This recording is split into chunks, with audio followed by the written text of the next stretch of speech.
ሰላም ለእናንተ ይሁን ውድ የምስጋና ሚዲያ 12 ቤተሰቦቼ እንደምናላችሁ እንደምንከረማችሁ በክርስቶስ ሰላማችሁ ይብዛልኝ። ውድ ቤተሰቦቼ ላይክ፣ ኮሜንት እንዲሁም ሰብስክራይብ እያደረጋችሁ ለምታበረታቱኝ ቤተሰቦቼ ምስጋና ከልብ ነው። እግዚአብሔር ይስጥልኝ፣ መድኃኔዓለም ያክብርልኝ። አዲስ የመጣችሁ ወደዚህ ቻናል ለመጀመሪያ ጊዜ የገባችሁ ወይም የመጣችሁ ቤተሰቦቼ እንኳን ሰላም መጣችሁ።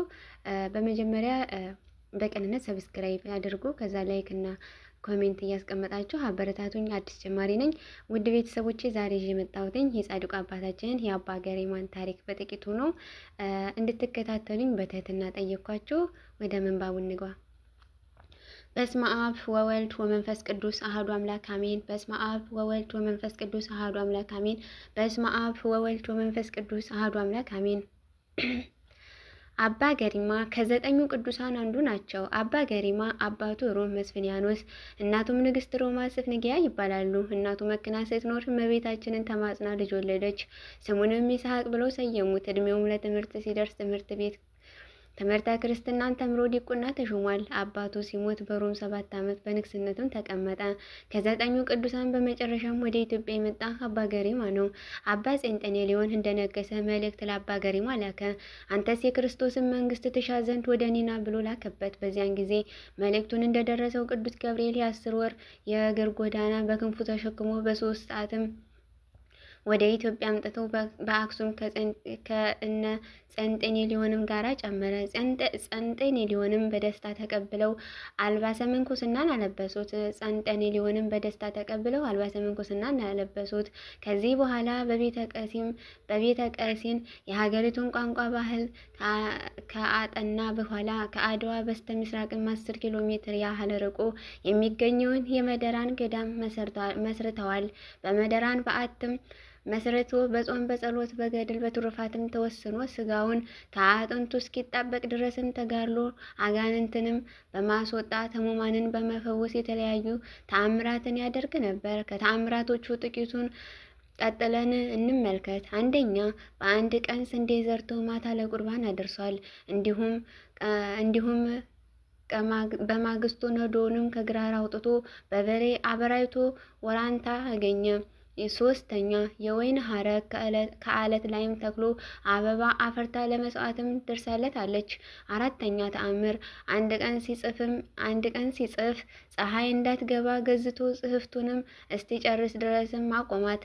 አምስተኛ ተአምር፣ ምራቁን ከተፋበት ቦታ ፈውስ ሆኖ እስከ ዛሬ ድረስ ያገለግላል። ስድስተኛ፣ የሚጽፍበት ብር ወድቃበት ወዲያውም በቅላ ለምልማ አደገች። ከዕለታትም በአንድ ቀን ከመነኮሳቱ ጋር ለተግባርም ወጥቶ ምግብ ሲመገቡ በስውር ነበርና ከሚሄድበት ቦታ ቅዳሴ እንደሚታጎል አውቆ የበላ መስሎ ከሄደ በኋላ ቅዳሴ ገብቶ ቀደሰ። መነኮሳትም ወደ አባ ጼንጤኔሊዮን መጥተው ቀሲስ ይስሐቅም ከበላ በኋላ ቀደሰ ብለውም ከሰሱት። እሱም ሊመረምረው ልጄ ይስሐቅ ሰዎችን ከአጠገብህ አስገልል አለው። ይስሐቅም ሰዎችን ተውና እንጨቶችና ድንጋዮች ይገለሉ ሲል ተናገረ። በዚያን ጊዜ እንጨቶችና ድንጋዮችም አንድ ምዕራፍ ሸሽተው ተገለሉ። አባ ጼንጤኔሊዮንም እጅግ ተገረሙ። ልጄ ይስሐቅ ገረምከኝ አለ። ከዚያ ዕለት ጀምሮ ገሪማ ተባለ። መልካም ተጋድሎ ከፈጸመ በኋላ ጌታችን ተገልጾ ቃል ኪዳን ሰጠው። ስሙንም ለሚጠሩት መታሰቢያውንም ለሚያደርጉት መጽሐፈ ገድሉን ያነበበውን የተረጎመውን በሕይወተ መጽሐፍ ስማቸው እንደሚጻፍላቸው እንደገና በስሙ ለተራበ ያበላ ለተጠማ ያጠጣ ከሕይወት እንጀራ አጠግበዋለሁ ከሕይወት ጽዋም አረከዋለሁ አለው። መካነ መቃብርህን የሚያከብረውን አከብረዋለሁ። በቤተ ክርስቲያን ውስጥ ማህሌት የቆመውን ጸሎት ያደረገውን ዝማሬ መላእክት አሰማዋለሁ። ከዚያም የሞት ጥላ እንደማያገኘው ታላቅ የምስራች ነግረሃለሁ ብሎ ተስፋውን ነገረው። ከእርሱም ተሰወረ። አባ ገሪማን በጣም ተደሰተ። ያን ጊዜ በሰረገላ ብርሃን ተነጥቆ ሰኔ 17 ቀን ወደ ብሔረ ሕያዋን ተሰወረ። የጸሐፍ ምንጭ መድብለ ታሪክ መጽሐፈ ቁጥር 1 የጻድቁ አባታችን የአባ ገሪማ ጸሎታቸው አማላጅነታቸው አይለየን፣ አሜን። በእውነት ይሁን ይደረግልን። ውድ ቤተሰቦቼ ስላዳመጣችሁኝ ከልብ አመሰግናለሁ። እግዚአብሔር ያክብርልኝ። የጻድቁ በረከት ረድኤታቸው ይደርብን። ብዙዎቻችን አናቃቸውም፣ ግን የሚገርሙ አባት ናቸው። በጣም የሚገርም ቃል ኪዳንም ተሰጥቷቸዋል። መጀመሪያ ስማቸው አባ ይስሐቅ ነበር። ከዛ ምግብ ሳይበሉ ቅዳሴ እንደሚቀደስ አውቀው ከንጽህናቸውና ከቱርፋታቸው ከቅድስናቸው የተነሳ እንዳላውቀው ከዛ ጓደኞቻቸው አብረው ያሉት ሲበሉ እሳቸው ግን አልበሉም ነበር። የበሉ መስለው ግን አልበሉም ነበር ማለት ነው። እና በጣም የሚገርሙ አባት ናቸው።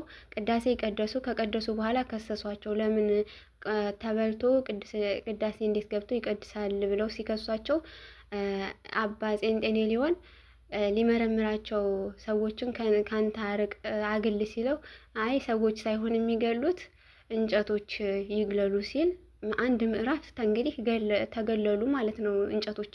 እና ገረምከኝ አባ ገሪማ ተባሉ። ከዛ በኋላ ልጄ ይስሐቅ ገረምከኝ አሉ። ከዛን ቀን ጀምሮ ይስሐቅ የሚባለው ስም ተትቶ አባ ገሪማ ሆኑ ማለት ነው።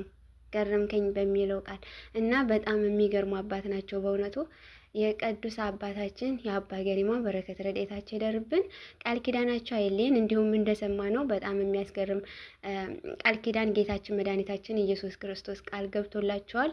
የጻድቁን በረከት እንድንካፈል ቸሩ መድኃኔዓለም ይፍቀድልን። አመሰግናለሁ ውዶቼ። እንደሰማችሁት አንደኛውም ቃል ኪዳናቸው መጽሐፈ ገድላቸውን የተረጎመ ያነበበ የሰማ በሕይወት መጽሐፍ ስማቸው እንደሚጻፍ ቃል ኪዳን ገብቶላችኋልና ያመነ ይደረግለታል። ስለዚህ ውድ ቤተሰቦቼ የጻድቁ